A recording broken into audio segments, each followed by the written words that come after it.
insult kasalligini davolab beradigan yana bir o'simlikni aytaman. Bu o'simlikni topmasangiz bo'lmaydi. Bu o'simlik bizani O'zbekistonda yo'q.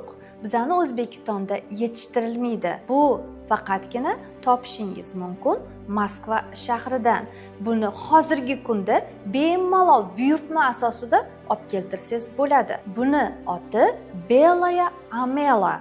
Bu Belaya amela ko'pgina kasalliklarga shifo bo'ladi. Shu bilan birgalikda insult kasalligi iste'mol qiladigan bo'lsa, tez orada oyoqqa turib ketadi.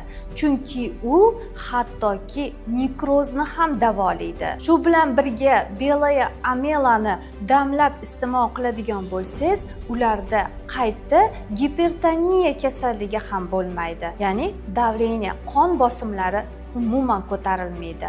Belaya amela olib keltirdingiz, u damlama bo'ladi.